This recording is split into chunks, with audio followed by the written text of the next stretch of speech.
Bueno, hermanos, gracias. Vamos a la palabra del día de hoy. Abran sus Biblias, por favor, en el libro de Hechos, capítulo 15. Hemos estado hablando durante estas últimas semanas, el mes de mayo, sobre este tema. Después de esto, tiene que suceder algo. Cuando encontramos esta expresión a lo largo de la Biblia, muchas veces, después de esto, después de estas cosas, pasados estas cosas, después de unos días, pasados unos días, todas estas expresiones son un enlace, son unas expresiones que encontramos en diferentes pasajes bíblicos que nos hablan de un enlace, hermanos, de algo que está terminando, de un evento que termina y da paso a un evento nuevo, a una circunstancia nueva. Yo les decía la semana pasada, a mí se me figura como que es un cambio de página, ¿verdad? Ya pasó esto, a lo mejor fue algo bueno, a lo mejor fue algo no tan agradable, a lo mejor fue algo que trajo honra y gloria al Señor, a lo mejor fue algo que trajo vergüenza al pueblo de Dios o algún personaje bíblico, pero independientemente de lo que sea, la Biblia dice después de esto, y entonces empieza a narrarse otro evento, otro capítulo, empieza otra parte de la historia en la cual nosotros estamos inmersos también todavía, porque estamos viviendo el tiempo de la iglesia, estamos en el tiempo de la gracia. Esto no termina hasta que Cristo venga por nosotros, terminará el tiempo de la gracia. Así es que todo esto sigue sucediendo, todo esto se sigue viviendo alrededor de nuestros días. Vamos al libro de Hechos. Esta es nuestra escritura base y quiero que la leamos otra vez. Hechos 15, 16, 17 y 18. Dice el libro de Hechos: después de esto, volveré y reedificaré el tabernáculo de David que está caído. Escúchenlo otra vez. Después de esto, volveré y reedificaré el tabernáculo de David que está caído, y repararé sus ruinas y lo volveré a levantar, para que el resto de los hombres busque al Señor. Y todos los gentiles, es decir, no nada más se está refiriendo al pueblo judío, sino dice todos los gentiles sobre los cuales es invocado mi nombre, dice el Señor, que hace conocer todo esto desde tiempos antiguos. A medida que están pasando los días, hermanos, y las semanas, el tema que nos tiene en estas circunstancias, el tema de la famosa pandemia del COVID-19, se vuelve cada vez más controversial. Los políticos lo están usando a su favor. Los comerciantes, los empresarios ya sienten demasiada presión. Los pastores, las iglesias están también presionando para poder regresar a sus centros de adoración, por poder volver a abrir los templos. Hace ya 10 semanas, esta es la semana número 10, les decía yo al principio de la reunión. Increíble cómo camina el tiempo rápido. Pero ya son 10 semanas que empezó todo esto, y al principio quizás muchos no anticipábamos la dimensión de lo que realmente se venía para todo el mundo. Y todavía no termina esto, todavía faltan muchas cosas que tenemos que ver. Pero esto, hermanos, quiero que escuchen esto por favor, porque esto que está sucediendo ha dado pie para que se empiecen a levantar muchos profetas, entre comillas, y empiecen a correr por todos lados las teorías de conspiración, y resulta que ahora Bill Gates es el nuevo anticristo, y que los chinos es el ejército de langostas de Oriente que ya se están preparando para venir a Armagedón, y empiezan a circular por todas las redes sociales una gran cantidad de videitos de predicadores fatalistas, porque junto con la pandemia, con el problema de salud, se está desarrollando lo que se llama la infodemia, es decir, es una ola gigantesca de información de todos lados que únicamente está confundiendo más a la gente. Cada quien defiende sus ideologías y sus posicionamientos. Todos ustedes han recibido este tipo de mensajes en sus muros de Facebook, en sus redes sociales. Y mira este videíto antes de que lo borren porque lo van a desaparecer. Y mira que este científico es el que dice la verdad. Y mira lo que está diciendo este profeta. Y mira lo que dicen los Simpsons. Y mira lo que... O sea, por todos lados está llegando, nos están cayendo este tipo de mensajes. Con esta ola de información, hermanos, estamos viendo también como muchos cristianos se están empezando a confundir y se están enganchando en este tipo de comentarios y se están haciendo presas de esta infodemia que está también afectando al mundo, junto con la enfermedad, la información excesiva, la información amarillista, la información fatalista, la información que muchas veces los cristianos quieren disfrazar de espiritual. Los días van a seguir pasando, hermanos. La situación de este virus no va a terminar inmediatamente. Nos vamos a tener que acostumbrar todos a ciertos cambios. Vamos a tener que enfrentar todo este tipo de información y aprender a discernir lo que realmente la palabra de Dios señala respecto de esto. Durante esta serie, en el mes de mayo, que les he estado compartiendo, hemos estado haciendo esta pregunta: ¿qué va a pasar después de esto? ¿Qué se va a escribir respecto a la iglesia después de esto? El mensaje de Jesús, mis amados hermanos, el mensaje de Cristo fue muy claro. Cuando dijo que esto sería principio de dolores y cuando Él estableció que nadie, escúchelo bien por favor, nadie sabe la hora ni el día en que el fin de las cosas, tal y como las conocemos ahora, va a suceder. Pero sí nos mandó el Señor a que nosotros nos enfoquemos a proclamar la verdad del reino de Dios. No nos mandó el Señor a hacer especulaciones, nos mandó a predicar el año agradable del Señor. No sé cuántos pueden decir amén. Como dice Ramón, ya no podemos decir ahorita amén, ni hacer gritos de júbilo, pero podemos aventar una lluvia de likes, dice Ramón. Así es que si usted dice amén, mande una lluvia de likes. No nos mandó el Señor a hacer especulaciones sobre el futuro. Nos mandó a predicar el año agradable del Señor. Al momento en que Jesús es llevado al cielo, hermanos, estaba rodeado por sus discípulos. Si ustedes se acuerdan de ese evento en el libro de Hechos, capítulo 1. Los discípulos le preguntaron directamente: Señor, ¿vas a restaurar el reino de Israel en este tiempo? Ellos estaban ansiosos por saber qué es lo que iba a suceder políticamente, ideológicamente y socialmente para la nación de Israel. No habían captado que el reino de Dios que se estaba estableciendo era un reino de carácter espiritual. Así es que los discípulos, rodeando al Señor, le inquieren, le preguntan: Señor, ¿vas a restablecer el reino de Israel en este tiempo? La respuesta de Jesús fue contundente y es la misma respuesta que la iglesia tiene que manejar aun cuando atraviese tiempos difíciles como el que nosotros estamos viviendo ahora y que se han vivido a lo largo de los últimos 20 siglos y no sabemos cuántos más falten para que el Señor venga. Hechos 1:7 dice: y les dijo: no os toca a vosotros saber los tiempos o las sazones, es decir, las temporadas, las épocas. No habla de sazones de comida, sino de épocas, de temporadas, que el Padre puso en su sola potestad. Y ojalá pudiera subrayar esa palabra: en su sola potestad. Pero recibiréis poder cuando haya venido sobre vosotros el Espíritu Santo, y me seréis testigos en Jerusalén, en toda Judea, en Samaria y hasta lo último de la tierra, incluido South Bend. Y habiendo dicho estas cosas, viéndolo ellos, fue alzado, y le recibió una nube que le ocultó de sus ojos.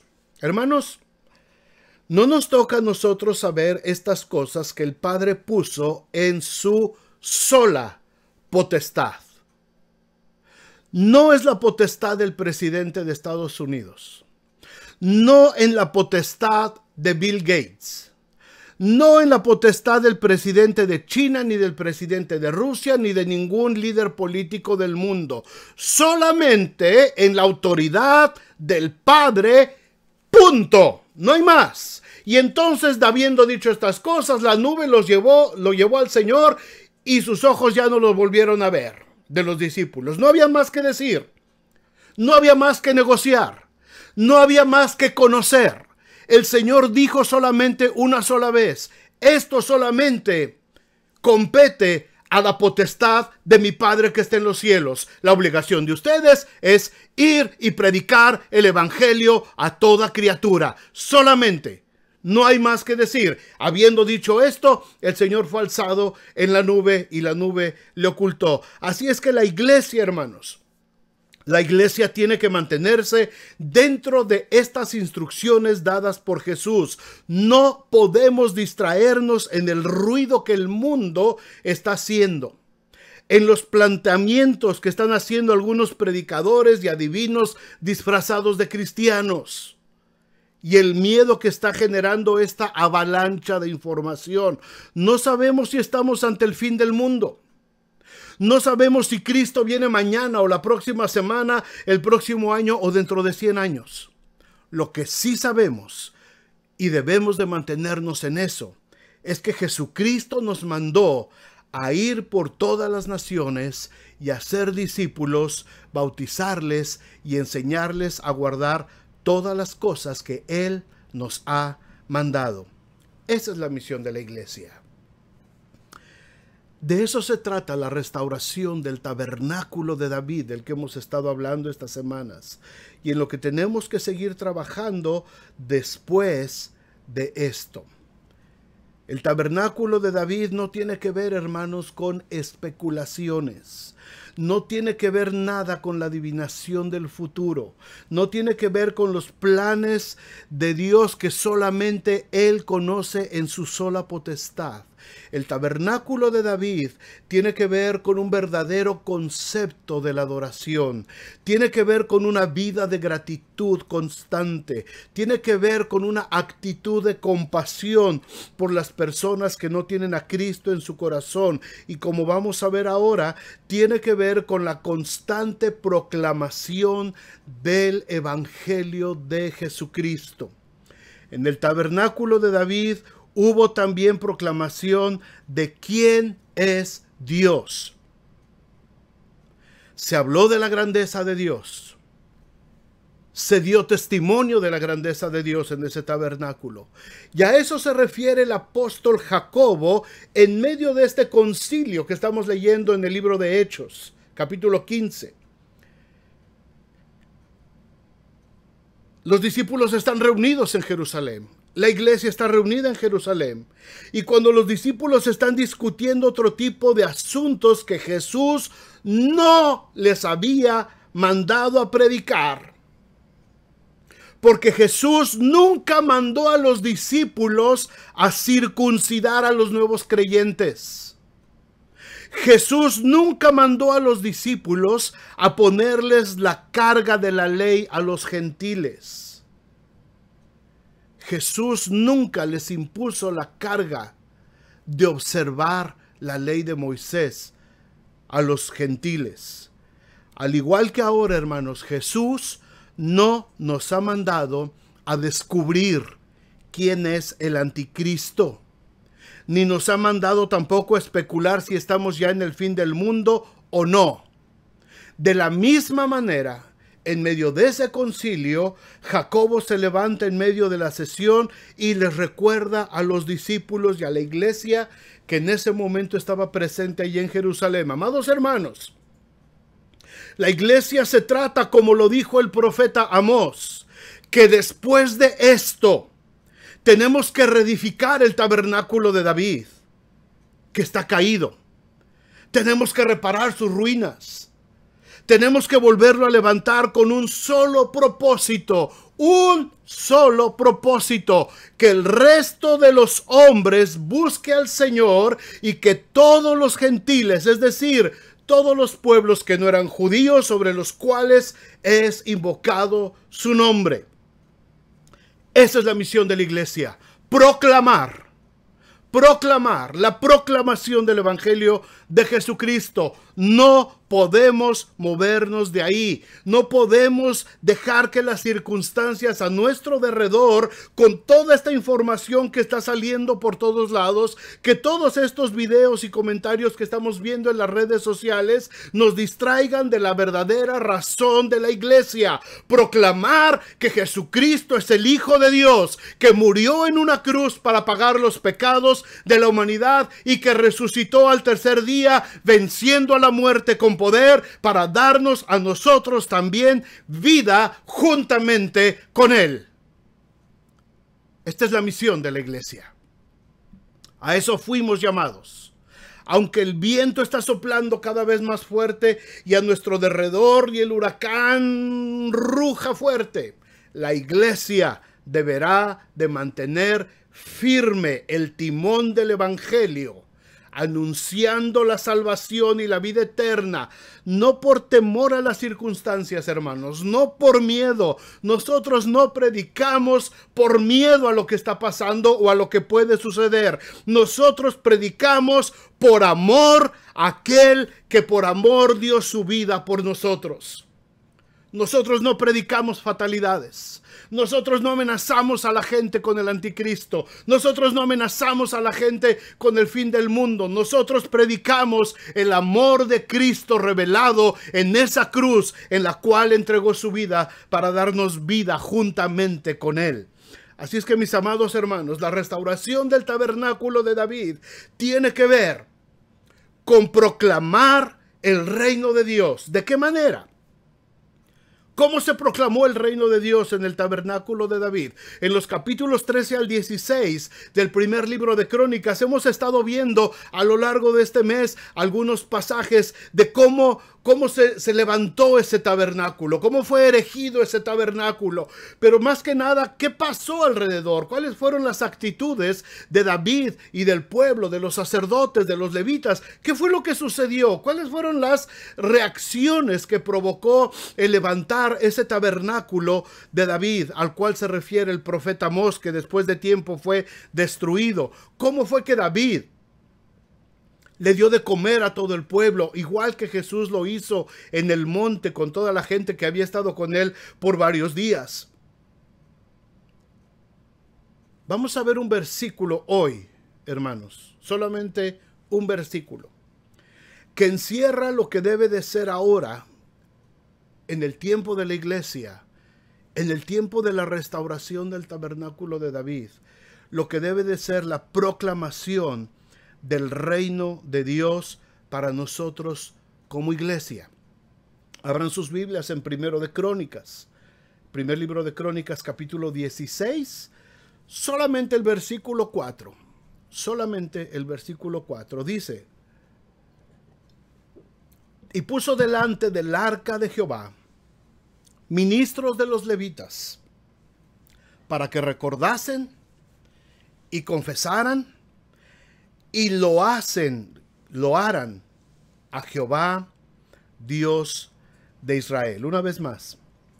Y puso delante del arca de Jehová ministros de los levitas, para que recordasen y confesasen y lo hacen a Jehová, Dios de Israel. Si están todos los niños de Vida Nueva Kids ahí en sus casas, quiero que lo lean fuerte los niños. Ayúdenles, papás.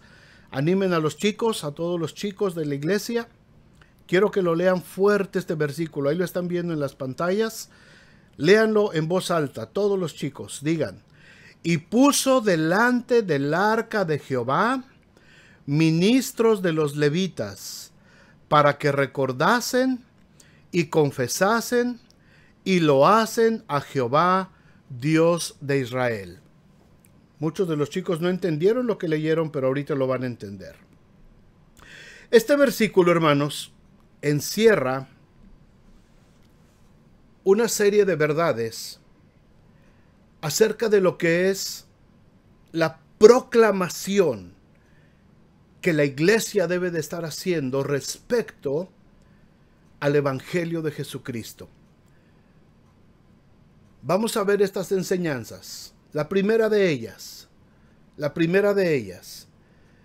empieza el versículo diciendo: y puso delante del arca de Jehová. Es decir, el arca, la presencia de Dios representada en el arca, ya había sido trasladada.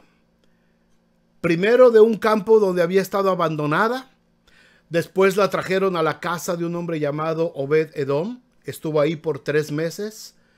Y ahora, con todas las provisiones espirituales y todos los rituales como Dios había ordenado, porque Dios no relajó la disciplina en ningún momento.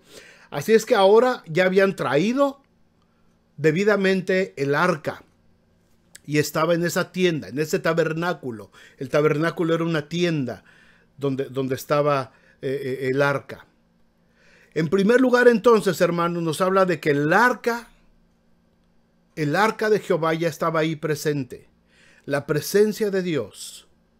Esto nos habla de que lo que estamos haciendo, lo tenemos que entender así.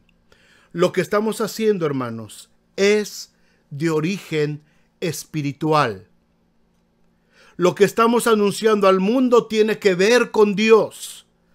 Tiene que ver con el mundo espiritual. La iglesia fue llamada para dar testimonio a las potestades de este siglo. Como dice Pablo en Efesios, y esto lo vieron las hermanas esta semana en su estudio bíblico. Efesios 3:10 dice: para que la multiforme sabiduría de Dios sea ahora dada a conocer por medio de la iglesia. Fíjense que no dice ahí a las naciones y a la gente y a los amigos y a los compadres. Dice, por medio de la iglesia, a los principados y potestades en los lugares celestiales, conforme al propósito eterno que hizo en Cristo Jesús, nuestro Señor. La proclamación del Evangelio, lo que estamos haciendo, hermanos, tiene que ver con el mundo espiritual. Cuando tú le compartes a una persona el amor de Dios, cuando tú predicas, lo que yo estoy haciendo ahorita, estoy predicando, ustedes están escuchando, pero el mundo espiritual está escuchando lo que estamos diciendo y tu espíritu está percibiendo lo que el Espíritu de Dios está tratando de transmitirte a través de mi voz. No estás escuchándome a mí nada más, no estás escuchando mi voz. Como dice Rosy, tu dulce voz. Estás escuchando en tu espíritu lo que el Espíritu Santo quiere poner en tu corazón. De eso se trata la proclamación del Evangelio. Cuando yo le hablo a alguna persona de Cristo, muchas veces estoy tratando yo de ver las reacciones o tratar de hablarle directamente a la persona. No, nosotros hablamos de Dios, nosotros hablamos del Señor, damos el mensaje de Jesucristo y entendemos que estamos hablando al mundo espiritual. Estamos proclamando delante de los principados y potestades que pueden estar confundiendo o están tratando de que las personas no conozcan de Jesucristo. Nosotros le predicamos a esas potestades, nosotros le predicamos a esos principados y la consecuencia es que esos principados huyen y la gente entonces está libre para poder recibir el mensaje de Jesucristo. No podemos anunciar lo que Cristo hizo por nosotros si el arca de Jehová no está delante de nosotros espiritualmente hablando. Muchas ocasiones la iglesia ha querido proclamar el Evangelio y trabajar para el Señor sin tener en cuenta que lo primero es tener la presencia de Dios. Y entonces solamente las iglesias caen en actividades religiosas y hacemos eventos y hacemos un montón de cosas solamente en un activismo religioso, porque el arca de Jehová no está en medio de nosotros. Cuando Jesús subió al cielo, en el pasaje que leímos hace rato en Hechos 1, el Señor mandó a los discípulos que se fueran a Jerusalén. Y ellos permanecieron allí por 40 días buscando la presencia de Dios. Y dice el libro de Hechos que estaban todos juntos, estaban unánimes y permanecían orando. La presencia de Dios tiene que estar por delante de nosotros para anunciar el evangelio de Jesucristo. David lo sabía, hermanos. David lo sabía, lo entendía. Él sabía la importancia de la presencia de Dios en aquel tiempo representada por el arca del testimonio. En nuestro tiempo es el Espíritu Santo de Dios el que tiene que estar en medio de nosotros. Sin Él nada podemos hacer. Si queremos desatar un mover de proclamación, de evangelismo en nuestras iglesias, después de esto, después de que pasen estas cosas, primero debemos iniciar una búsqueda sincera y permanente de la presencia de Dios. Como dijo Moisés al Señor en Éxodo 33:15, Moisés respondió: si tu presencia no ha de ir conmigo, entonces no nos muevas de aquí. Hermanos, si queremos regresar a nuestros templos, a nuestros edificios, busquemos que primero la presencia de Dios vaya delante de nosotros. Si la presencia de Dios no va con nosotros, mejor que ni nos saque de esto. Mejor que ni nos regrese. Si vamos a regresar igual, si vamos a regresar a lo mismo, si vamos a regresar con la misma apatía, con la misma indiferencia, si vamos a regresar con la misma pereza espiritual, mejor que no nos saque de aquí. Si la presencia de Dios, si el arca de testimonio no está ahí presente cuando nosotros lleguemos nuevamente a servir al Señor y a proclamar el evangelio de Jesucristo, mejor no nos saques de aquí, Señor. Hasta que estemos seguros que la presencia de Dios está con nosotros. La segunda enseñanza que nos da este versículo 4 del capítulo 16 de Primero de Crónicas. Dice que puso delante del arca de Jehová ministros de los levitas. Hermanos, la proclamación del evangelio de Jesucristo no se puede hacer por medio de personas que no hayan tenido un encuentro personal con Cristo.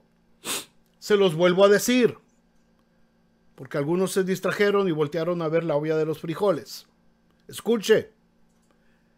La proclamación del evangelio de Jesucristo no se puede hacer por medio de personas que no hayan tenido un encuentro personal con Cristo. Los creyentes que ya entregaron su vida al Señor, dice la Biblia, que ahora son llamados real sacerdocio.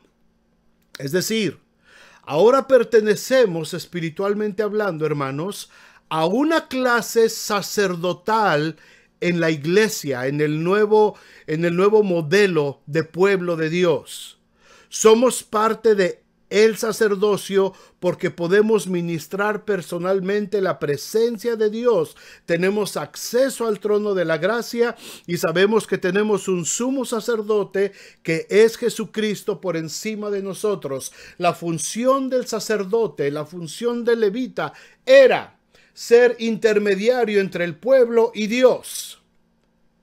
El pueblo no tenía acceso directo a Dios, así es que tenía que venir primero a un sacerdote y el sacerdote entonces era el que se comunicaba con Dios. Cuando Cristo muere en la cruz y el velo del templo se rasga de arriba abajo, esa separación se termina y ahora cada uno de nosotros, por la gracia de Jesucristo y por ese encuentro personal con el Señor, tenemos acceso directo al trono de la gracia, es decir, nos convertimos en sacerdotes de la presencia y de la vida del Señor Jesús. Primera de Pedro 2:5 dice: vosotros también, como piedras vivas, sed edificados como casa espiritual, fíjate bien, y sacerdocio santo, para ofrecer sacrificios espirituales aceptables a Dios por medio de Jesucristo. Así es que cuando la iglesia se dispone a proclamar el Evangelio de Cristo, tiene que conocer cuál es su lugar como sacerdotes. Y que como tales tenemos la responsabilidad, hermanos, de conocer las Escrituras, de conocer el alcance y el poder de Jesucristo. Y debemos de tener en claro que el milagro de la salvación se opera únicamente por medio de la sangre de Cristo Jesús. Nosotros, al igual que los sacerdotes y los levitas que ministraban delante del arca en el tabernáculo de David, nosotros no somos los que operamos el milagro de la salvación. No es el pastor, ni los líderes, ni el superungido. Nosotros no operamos el milagro de la salvación. El milagro de la salvación lo opera solamente Jesucristo. Él es el único. Nosotros somos los vasos. Somos los instrumentos que debemos de estar limpios, preparados para poder proclamar la vida abundante que Cristo Jesús ofrece. Pero el milagro de la salvación lo ofrece y lo opera solamente el Espíritu Santo de Dios por medio de Cristo. Si no conocemos, hermanos, nuestra responsabilidad como sacerdotes, siendo parte de la iglesia, será muy difícil que podamos integrarnos en la proclamación de las buenas nuevas del Evangelio. Por eso, hermanos, hay muchos creyentes en las iglesias. Hay muchos creyentes en las iglesias que piensan que solamente el pastor o los líderes son los que pueden llevar a Cristo a otras personas. No se atreven a hacerlo. No se sienten preparados o capacitados porque no han entendido su papel, que como miembros de la iglesia ya son parte de ese real sacerdocio que tiene que estar al servicio de la proclamación del Evangelio. Ya está la presencia de Dios representada en el arca. Ya están los ministros, los sacerdotes, los levitas, que somos todos nosotros. ¿Qué es lo que vamos a hacer ahora? ¿Qué es lo que vamos a hacer ya que está la presencia de Dios y que nosotros estamos listos como sacerdotes? Nos menciona aquí rapidito 3 cosas que tenemos que hacer, 3 funciones. Una vez que ya esté eso listo, el escenario preparado. Número 1, tenemos que recordar. Recordar. ¿Qué tenemos que recordar? ¿Qué tenemos que recordar? Primero tenemos que recordar todo lo que el Señor nos ha hablado a través de su palabra. Dice Juan 14:26, mas el Consolador, el Espíritu Santo, a quien el Padre enviará en mi nombre, Él os enseñará todas las cosas y os recordará todo lo que yo os he dicho. La proclamación del Evangelio, hermanos, en el tiempo de la iglesia, en la restauración del tabernáculo de David, tiene que ver con recordar todo, todo. Y cuando la Biblia dice todo, se refiere a todo. Todas las cosas que yo les he hablado, todo lo que yo les he dicho.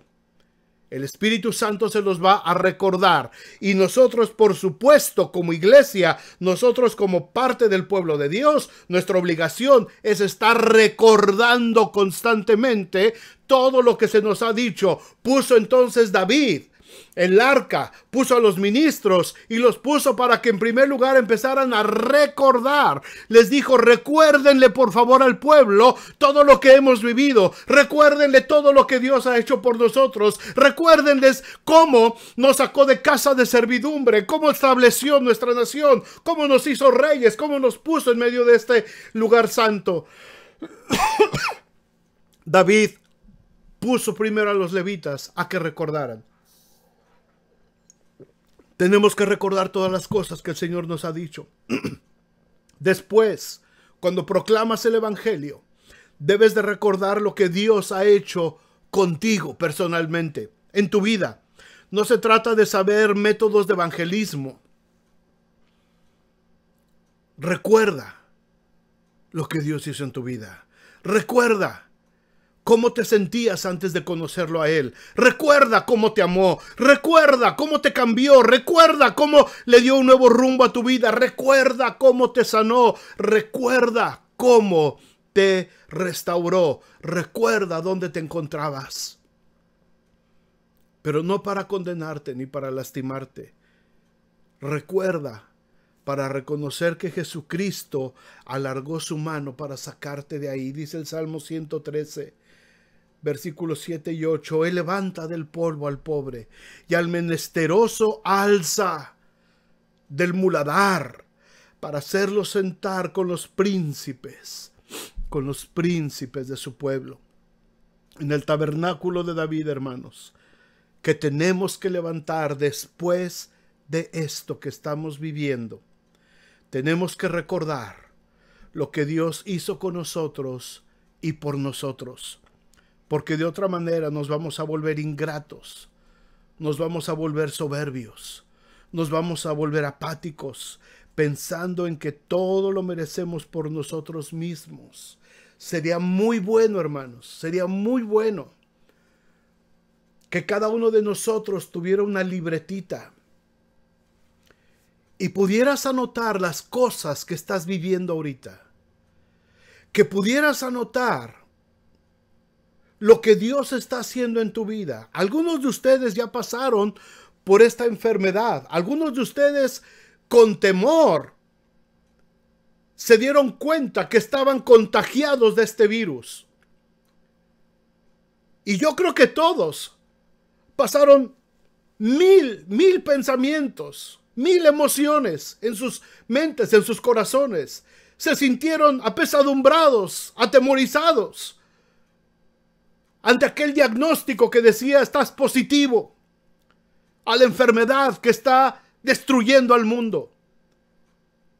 Muchos que sintieron eso y gracias a Dios pudieron pasar. Apúntenlo, hermanos. Escríbanlo. Porque dentro de 20, 30, 40 años, ustedes mismos, si todavía viven, o sus hijos o sus nietos, podrán recordar lo que Dios hizo en tu vida. En tal fecha, en tal día, de tal año, empecé a sentir cómo la pandemia, cómo esta enfermedad que estaba azotando al mundo, empezó a entrar en mi cuerpo. Empecé a sentir los dolores, empecé a sentir el sufrimiento, la incertidumbre, el temor se apoderó de mí, pero empecé a clamar a Dios, empecé a pedirle al Señor que alargara su mano, que tuviera misericordia, y en medio de todo mi dolor y en medio de todo eso, empecé a ver la mano de Dios que se extendía y me sacaba y me sanaba y me restauraba. Y el día tal de tal mes de este año, el Señor me sanó y me restauró. Apúntalo para que lo recuerdes. Apúntalo, porque lo tienes que recordar. Y se lo tienes que recordar a tus hijos y tus hijos a los hijos de sus hijos. Se lo tienen que recordar, porque de otra manera nos vamos a olvidar de lo que Cristo hizo por nosotros, de lo que Dios hizo por nosotros. Y algunos estamos perdiendo seres amados en medio de esta lucha. También lo tenemos que recordar, aún en medio del dolor que sentí, porque esta persona, amada mía, se tuvo que ir con el Señor. Aún en medio de eso, el Señor en este día me puso de su paz, me puso de su gozo, me alargó su mano y me hizo sentar con los príncipes de su pueblo. Porque yo me sentía como un menesteroso en medio del muladar. Y el Señor me sacó. Escríbelo, hermano. Escribe que el día que llegó una caja de despensa a tu casa, cuando no había despensa ahí en la casa, cuando no tenías trabajo, cuando tu cartera estaba vacía y decías: ¿y ahora qué voy a darle a mi familia? Y alguien de la iglesia llegó con una cajita diciéndote: hermano, aquí hay algo para tu familia. Apúntalo, escríbelo, porque lo tenemos que recordar. Lo tenemos que recordar un día. Dentro de unos años, después de esto, cuando haya pasado, tenemos que dar testimonio de lo que el Señor hizo por nosotros, de cómo el Señor extendió su mano. Y aún en medio de la tribulación, aún en medio de la tormenta, el Señor jamás nos dejó de su mano. Bendito sea el nombre de Dios. Apúntalo, escríbelo en una libretita, que a lo mejor dentro de 50 o 60 o 70 años, alguien de tus descendientes va a encontrar por ahí en una caja Oh, mira, encontré una cajita. Una caja de esas que se hacían antes, hace 60, 70 años. Y mira, hay una libretita que escribió mi bisabuela. Mira lo que escribió mi bisabuela en esta libretita, con papel que a lo mejor ya está casi a punto de desbaratarse. Dice, en el día 24 de mayo de 2020, cuando yo pensé que no teníamos nada para comer y cuando pensé que íbamos a morir de hambre, el Señor extendió su mano. Y por medio de la iglesia, el Señor proveyó alimento para nuestra mesa.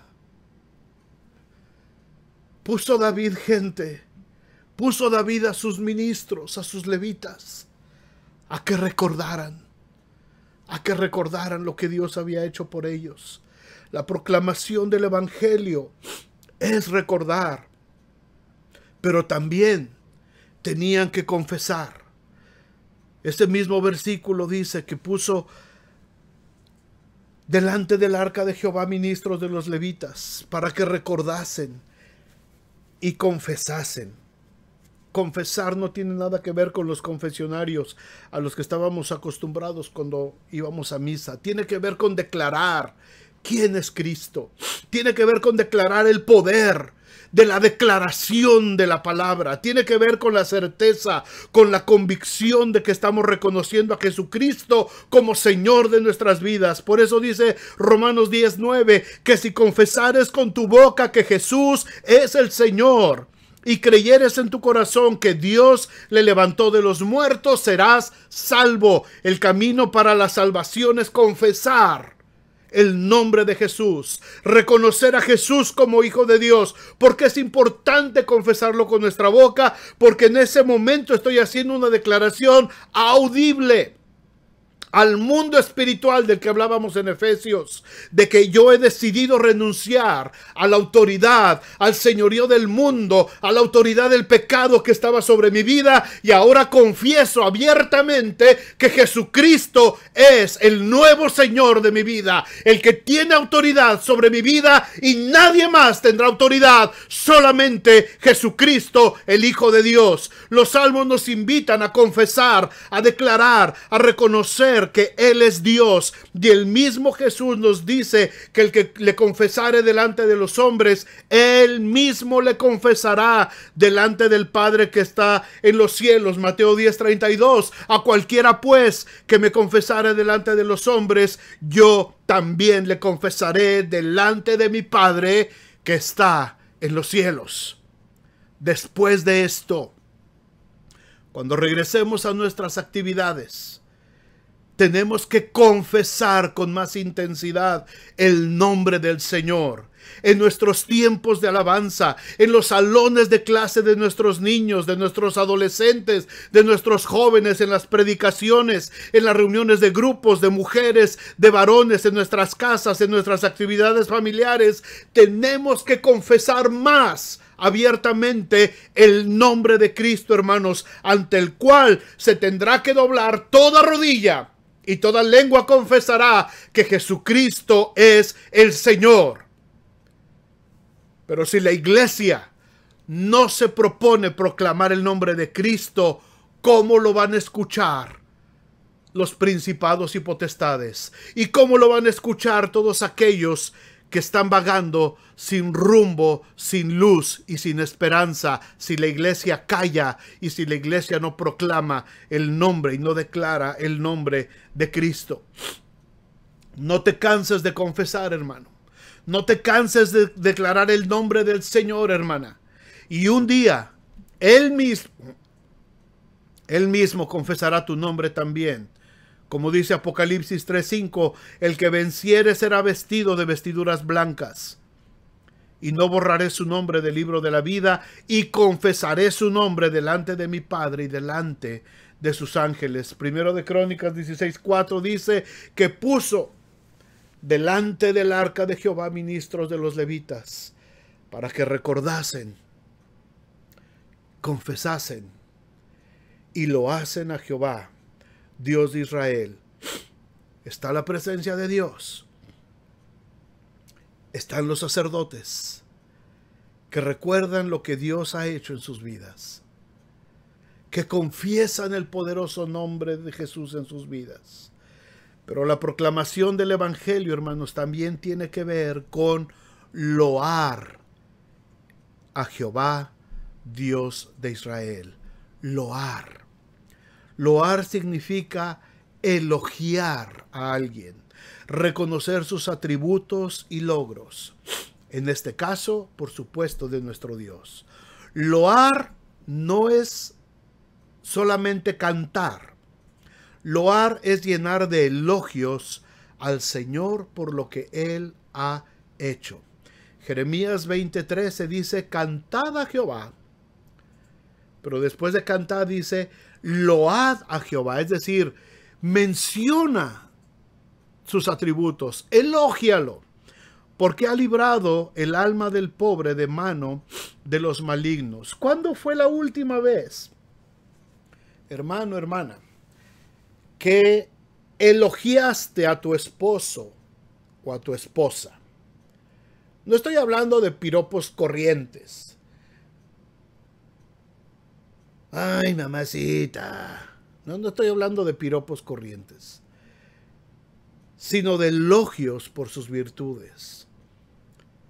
¿Cuándo fue la última vez que elogiaste su belleza, su carácter, sus atenciones, por su ternura? El libro de Cantares es un ejemplo muy hermoso de lo que es loar a un ser amado. El esposo loando a la esposa y la esposa expresándose bien de su esposo. Por ejemplo, dice Cantares 2:9, mi amado es semejante al corzo. Es la mujer que está elogiando, está loando a su esposo. Mi amado es semejante al corzo o al cervatillo. Helo aquí.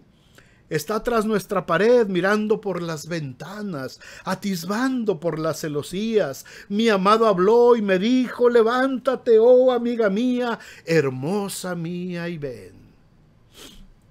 Igualito como las hermanas se expresan de sus amados esposos, ¿verdad? Elogiar.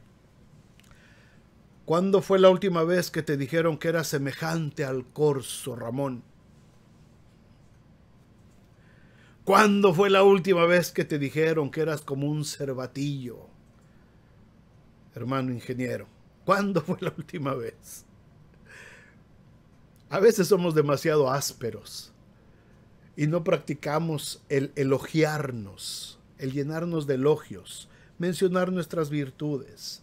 Cuando loamos a Dios, hermanos, cuando la iglesia aprende a dar loores al Señor. Y es una palabra que casi ya no se usa en la liturgia cristiana. Esta era una palabra que se usaba mucho antes. Inclusive había un himno que se llama Loores dad a Cristo el Rey, suprema potestad. De su divino amor la ley postrados aceptad. Pero esta palabra de loar, loor, dad loor al Señor, oiga el mundo su voz, ha estado entrando en mucho desuso dentro de nuestra liturgia neopentecostal ahora. No la usamos mucho. Pensamos que es una palabra antigua, en desuso, y la hemos sustituido por alabar. Pero loar es un poco más profunda. Loar tiene que ver con elogiar, tiene que ver con, no con cantar, sino con cubrir de elogios a alguna persona, y nosotros estamos hablando de el Señor. Así es que la iglesia tiene que volver después de esto a aprender a loar al Señor, a darle loores al Señor, mencionar esos atributos que nos hacen amarlo, cualidades de Él que nos han cautivado. Cada quien tiene su elogio propio para referirse al Señor. Algunos se pueden referir a Él como mi amado, algunos pueden decir Él es mi amante salvador, algunos pueden decir para mí el Señor es mi refugio eterno, mi consolador, mi sanador. ¿Cuál sería el elogio personal tuyo que tú le darías al Señor? Si lo quieres escribir ahí y compartir, está bien.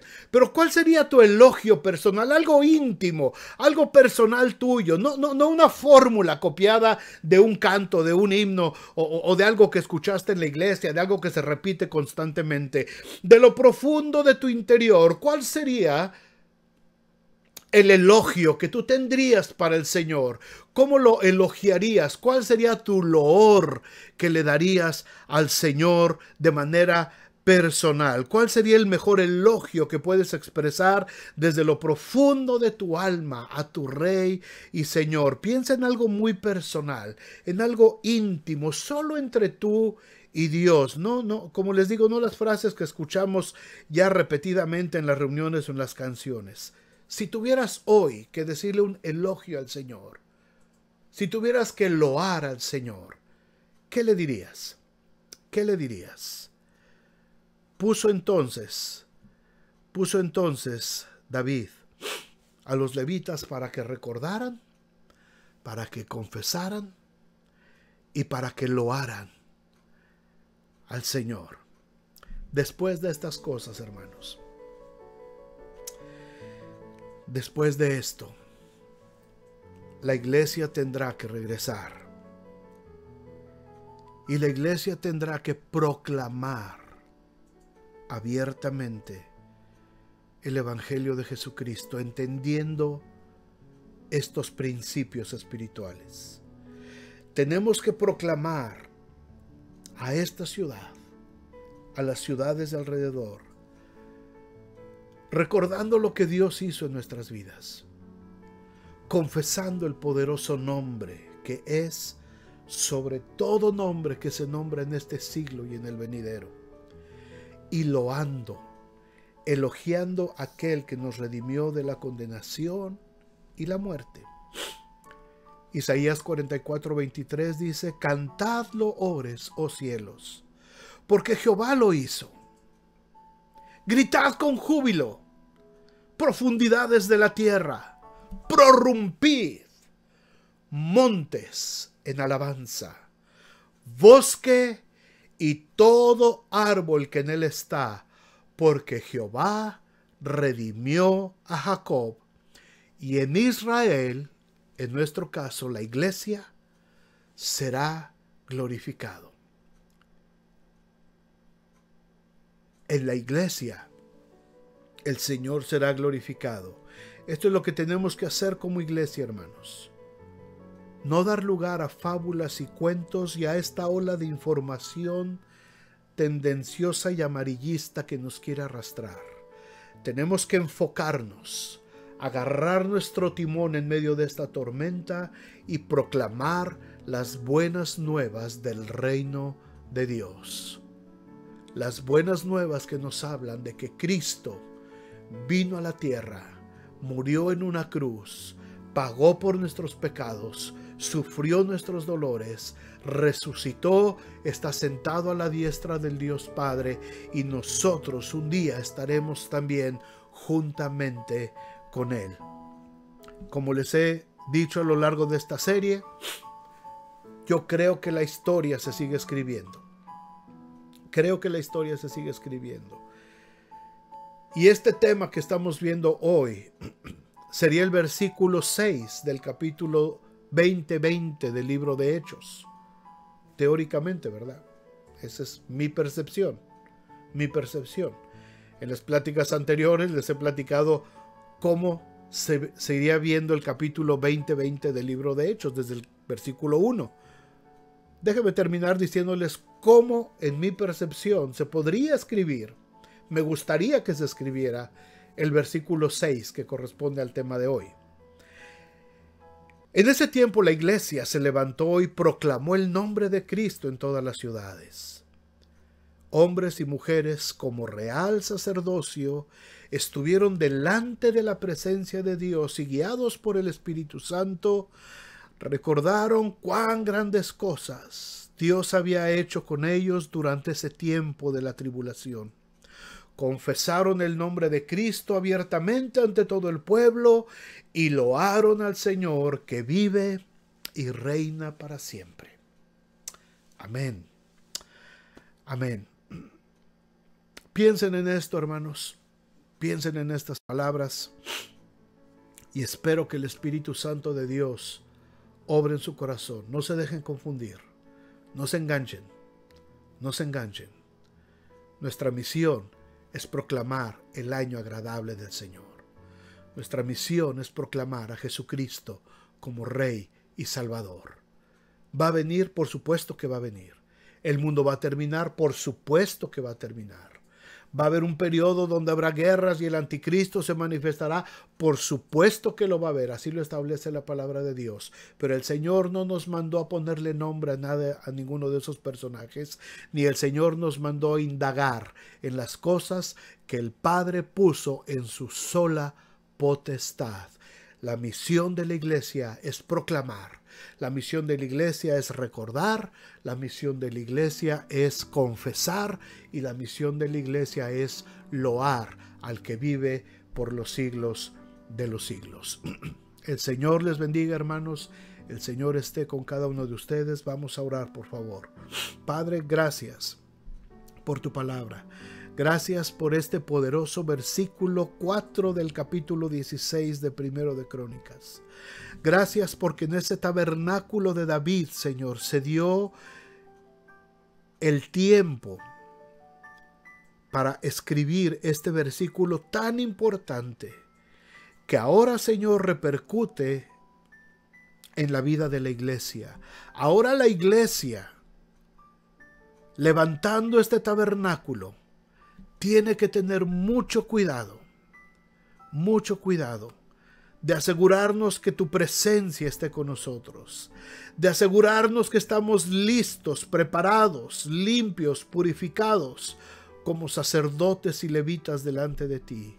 Y entonces tendremos que empezar a proclamar tu nombre.